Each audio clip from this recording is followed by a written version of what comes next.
Hello and welcome to Taking Liberties, episode 19. I know it took a little bit of a longer start, but I wanted to try a little bit of a delayed starting there, especially since Lee Don't is back lie, you and were looking at Facebook. I know I you were was. distracted. I was. Anyway, so Lee is here, finally, back in Australia after spending Yes, 6 weeks in Canada, indeed. enjoying poutine. It was average. I've had better chips and gravy in Australia. What about the curds? Eh, better than actual melted, like better than grated cheese, but still, there's better things Yeah, in fair Canada enough. than poutine. Smoked meat sandwiches, that's where it's at. It's a Oh, Montreal yeah. thing, and they're great. Sandwiches in general in the United States are amazing compared to Yeah. here. Let me just say, whatever anyone says about American food, seriously, their sandwiches are amazing. Mm, We get shit here. yep. Uh, but I digress. I digress. We don't want to talk about how great America is all the time. We are at episode 19. I'm here in Canberra, and we're going to be talking about, well, Section 44 and the Green senators dropping left, right, and centre as a result of it. Mm. Uh, do Australian laws trump the law? Sorry, do Australian laws trump the laws of mathematics and physics? Another question to possibly answer. And finally, I have forgotten what the last one was. I don't think we have another one. I think that was it. But we'll see how we go. We'll just wing it. We'll just It's wing our it. We'll show. just wing it. We can do whatever we want. True, true, true. No, we did have something else, but I can't remember it now. We'll get The to it. point is, I have as much memory as a Green senator who remembers which country they're a citizen of right now, Yeah. and that was particularly funny because it started with Scott Ludlam and New Zealand losing his. Well, to, he probably did cover his. Well, the accusation is that he covered up Yep. his New Zealand dual citizenship Yep. while aiming for a Senate seat. And Which Larissa Waters, we should say for the benefit of those who don't yeah. understand the Australian Constitution, Section 44 says you can't, essentially you can't be a dual citizen. You can't be under the power of, I can't remember the exact number, but Sorry, essentially you can't be subservient to a foreign power. yeah. That's the which is somewhat ironic since the head of our state is also the head of Britain and a whole bunch of Yeah. other countries.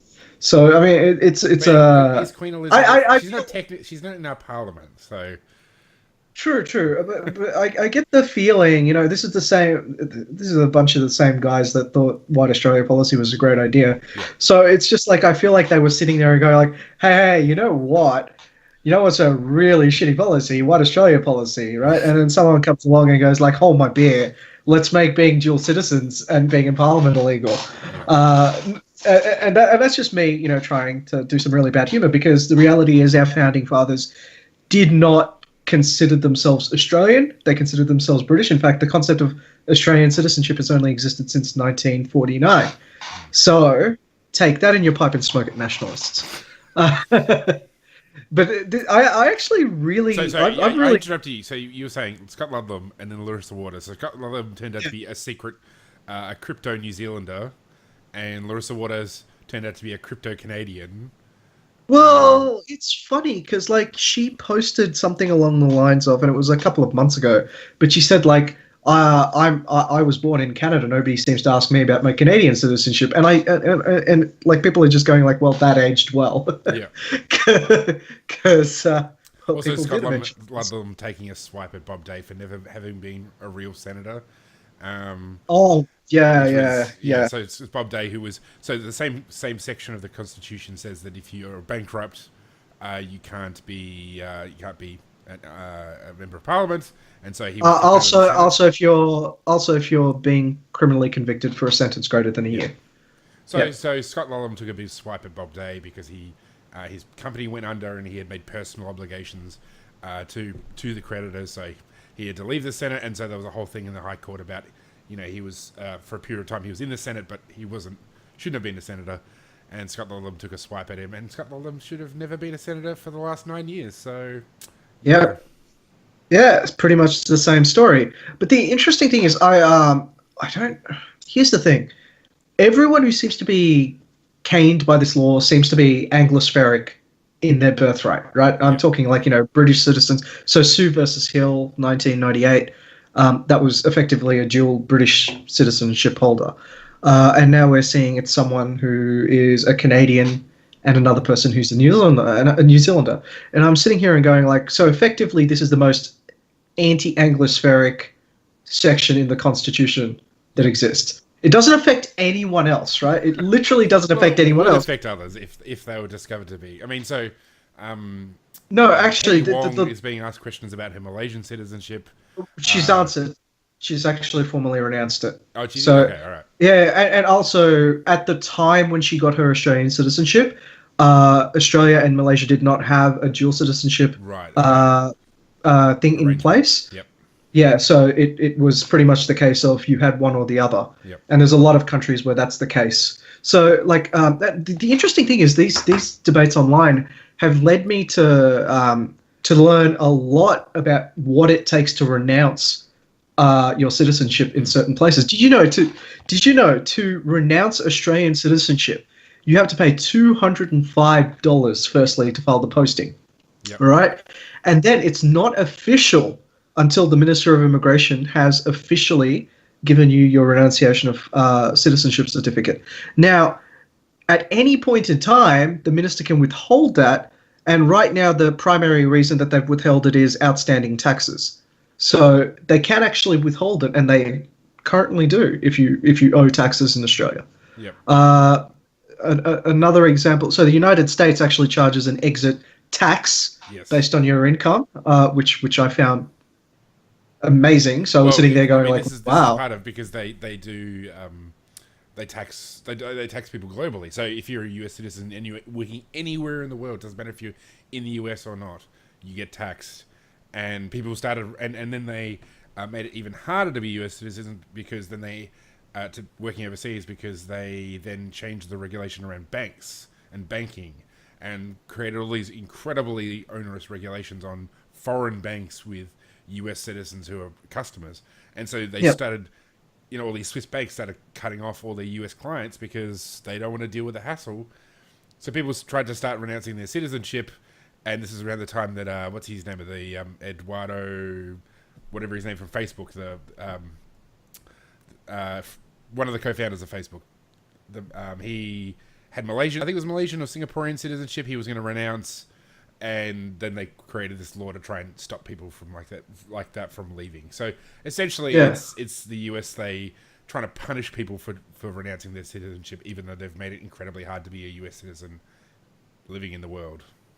Wow. Yeah. So the other one was the interesting one was British citizenship, and so people gave a lot of shit to Tony Abbott because people that was always a big thing, right? Like has Tony Abbott renounced his English citizenship?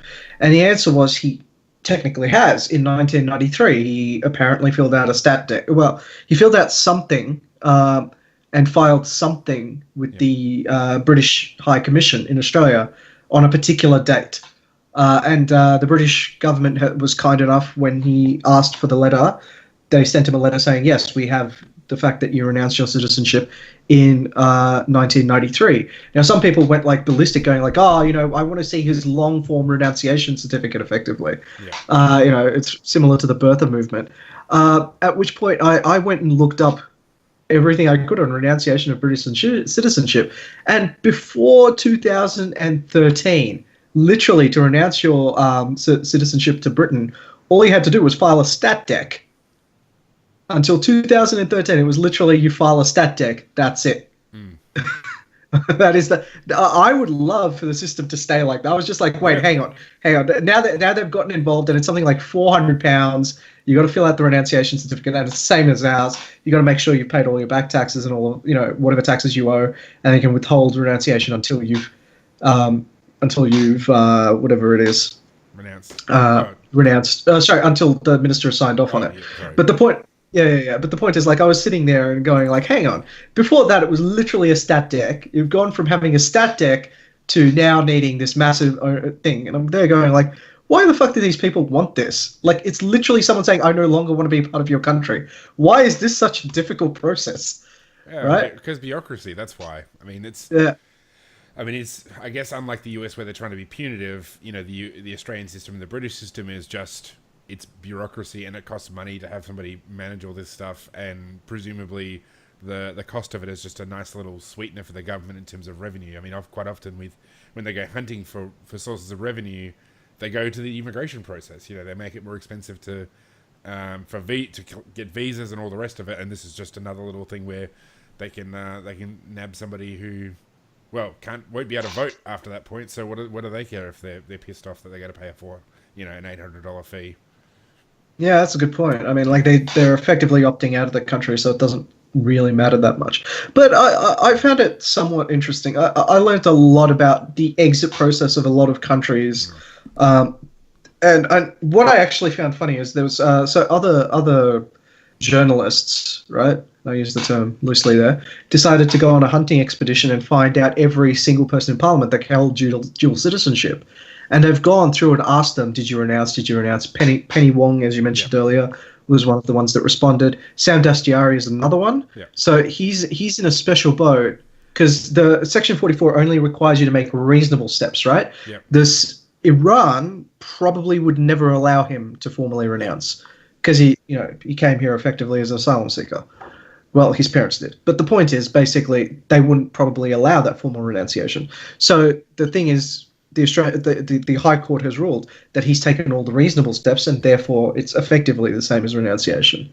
And let's be real, like it's going to be the people with different skin color who are going to have the questions asked first. So Penny Wong, Sam Dastyari, when they went through the pre-selection process, obviously they're going to be asked, "Are you a dual citizen?"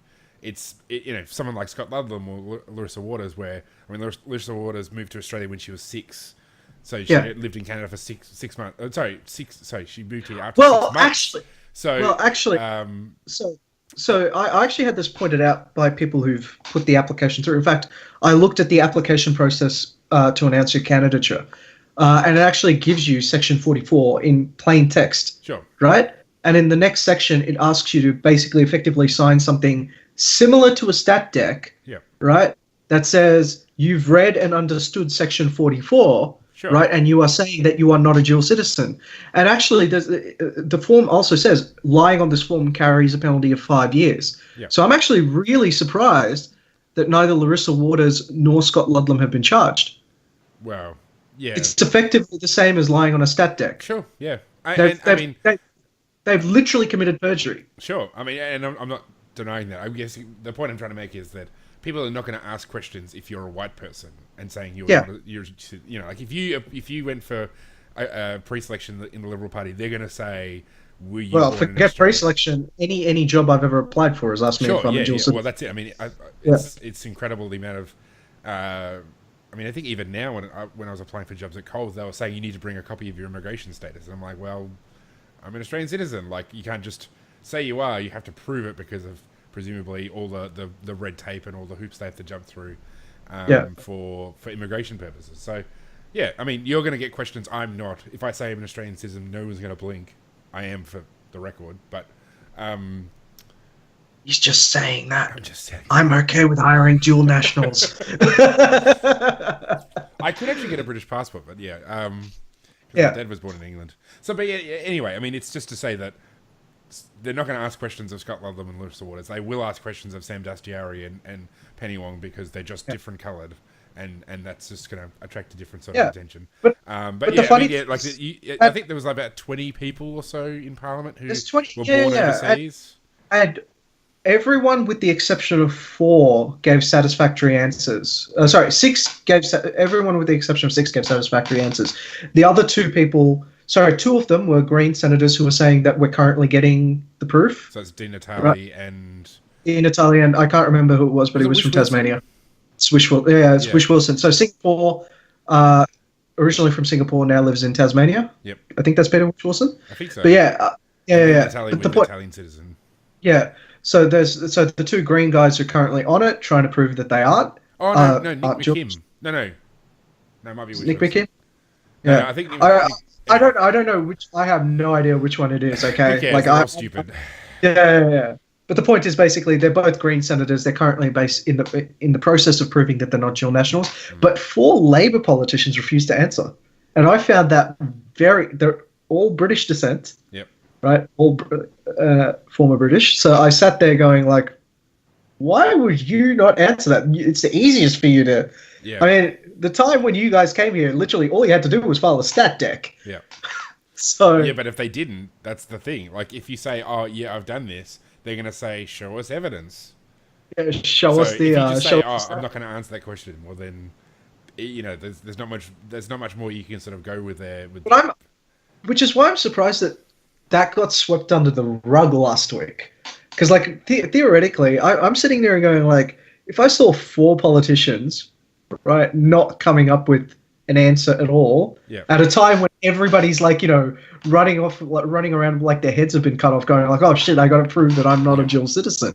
I'd be I'd want to dig further into their past. But I suppose that's just how lazy journalism is these days. Yeah, and also, I mean, I wonder if the Liberals are playing dead on the issue because they might be worried about their own. That's the thing. I think I all mean, the politicians are worried about their yeah, own. that's it. Like That's any of these yeah. sorts of scandals, like as soon as you get an inexpensive scandal, the first thing you need to do is check your own ranks, because what happens is the government or the opposition criticizes the other side, and then all of a sudden, it comes out in the woodwork that they've got Yeah, and then all of a expenses sudden, because problems. both sides do it, it's okay. Yeah, and then all of a Right? sudden it's, oh no, we got to be lenient. I mean, just to go back to your point about like the punishing, the perjury, essentially perjuring themselves when they sign the form. So I'm very much of the view that I don't It's really the form see. says it. Yeah, you The just say, form says it. They should be charged. Yeah. So I don't think that Scott Ludlam should be forced to pay back the money. Like, I think it's just No. ridiculous that he was going to be made to be bankrupt, because he didn't do. It's not like he was actually corrupt. Like, if he was actually corrupt, okay. But like, as best to anybody's knowledge, he's acted in good faith in his time as senator. But it was Michael Tice, I think it is how you pronounce his last name. On Facebook said, if you or I did this thing, if we were the ones who, dealing with the ATO or dealing with any government agency, and They'd force us to pay it. they would hunt us to the ends of the earth. And I think that's so. I think in terms of charging them with a crime or with chasing up back pay, like, I think they should pay, simply because rules should apply to both. Like, politicians shouldn't get away scot-free. So if we wouldn't. I think there's a slight mischaracterization there. So the most equivalent thing to this in the real world would be if you basically obtained a job by basically impersonation. Yeah. Right? And I'm not aware of any situation where, under that's fraud by impersonation, where you're forced to pay back your earnings for that job.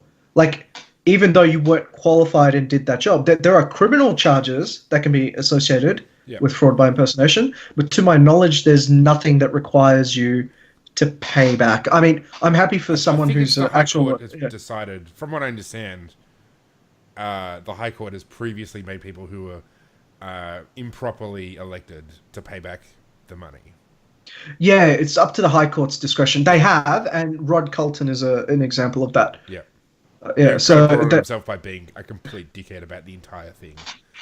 Correct. So, Yeah. So there are situations here, and yes, it's not a general rule, but like I'm saying, like if you were to take it into a real world example, sure. I don't. It's a thing that you're supposed to do because it's the moral thing that you've accepted money on bad faith.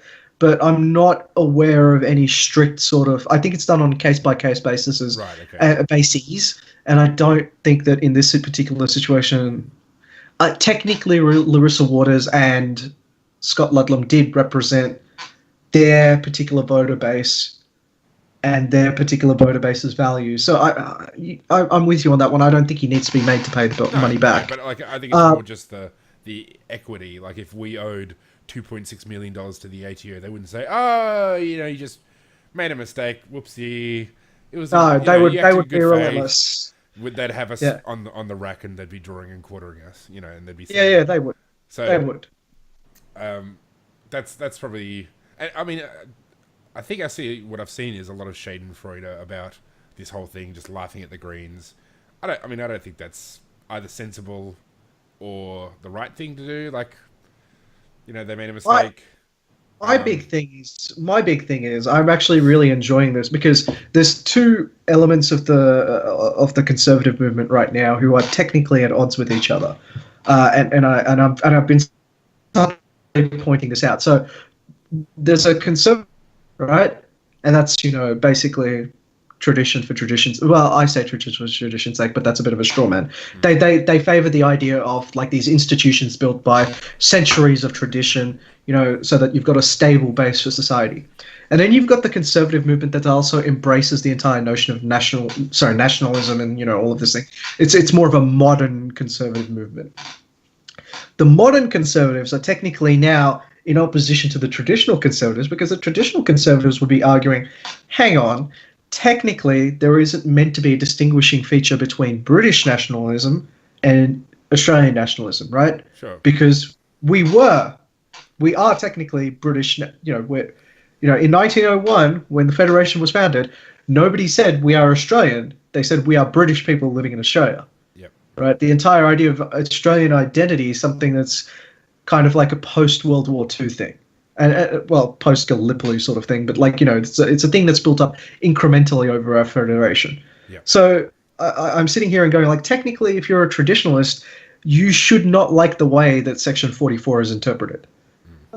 If you're a traditionalist conservative, but that's just me pointing out the internal inconsistencies of various conservative streams. Sure. Yeah. Do we want to talk a bit about what was the other thing we were going to say? We were going to talk about... We wanted to talk about the laws of mathematics. Laws of maths, yeah. Yeah. Because of the almighty power of the Australian law system, just completely undoes reality, and all things is subservient to Australian law. Yeah. I'm sure politicians would love for that to be the case. Sure. In fact, I think this actually reminded... So when Turnbull said this, it reminded me of something Stephen Conroy said way, way back in 2009, where he said, like, he's the most powerful man in Australia, and he could make, the head of all the TV stations wear red pants on their heads. Yeah. Yeah, which was a laughable statement back then, and it's still laughable now to hear a politician say it. Yeah. And as far as what Turnbull seems to be asking for, is that he wants to make the internet less safe for Australians, right? That is it at its core. That's what he wants to do. That's not how he puts it. That's what might be happening. But yeah, he would argue that he's making the internet not so much the internet safer, but the country safer. No, but if you took a look at the advertisements, that's exactly what he's saying. Like, your point, where he's saying, like, we're going to make the country safer by cracking down on these things that that criminals use. Yep. And I'm sitting there going, like, so criminals use cars. Are we going to ban cars? Right? Yep. Criminals occasionally use planes. Are we going to ban planes? I'm sure criminals occasionally use the mobile telephone network. Yeah. So like, I think so. Just to again, for listeners who may be not aware of what's going on. So this is tied in, actually, I think with our program last time, which was talking about encryption and how they want to undermine encryption and create all sorts of backdoors. That's this episode. That was the first attempt at recording this episode. No. We've talked about it in episode 18, I think. So we talked about it with Zeke. Oh, yeah. Yeah. So the line comes from a press conference that Turnbull gave where he's saying how they're going to try and bring in some changes. They're going to bring in reforms to how encryption works. And a journalist said, well, the law of mathematics says this is really hard. And Turnbull replies, well, I think he says something like, all due respect to the laws of mathematics, but the laws of Australia trump the laws of... Something like that. So it was the laws of Australia are the underlying... Yeah, like something the supreme law of the land or something like that. Yeah. Which, I mean, to an extent is true, but, I guess it's what libertarians, when we talk about the ironclad laws of supply and demand, this is the issue. This is like the problem is you can say all you like about what you can do is make things harder for people. Yeah. Like, effectively, in that situation. It's like, this is the expected... So this is what we would see as the natural behavior of things. And if that's not what's happening, the government gets involved. And you're sitting there going, like, well, all you're really doing is making things harder for us. So, like, every time the government says, oh, the price of something is too high, we're going to get there and set the price lower. And then it's just like, oh, shit. Now, all of a sudden, now there's a shortage of that. Yep. Right? Exactly. Why is there a shortage of that? Because... You're not meeting at a price equilibrium. Yep. Right. And so to get to the issue of encryption, like, and what you're saying about cars and planes, politicians, if they if they thought that would be a marketable strategy for ending terrorism, they would do it. It's just like people don't understand encryption. They don't understand what it does. They don't understand how it works. And from what I understand, Turnbull said what he said because somebody told him at GCHQ, which is the British Human Intelligence Office, Signals Intelligence Office, and said that this is possible, that it's feasible in real time to actually decrypt things. Which, of course, if they have quantum computers, maybe they've developed. No, you don't. That we don't know. You don't. You don't need. No, you don't need quantum computers. In fact, all you need is a national infrastructure project. A nationally owned infrastructure system. All you need is basically one infrastructure provider, If you have one single telecommunications infrastructure provider in the country, you can decrypt things in real time very easily. Really, even things that are encrypted end to end.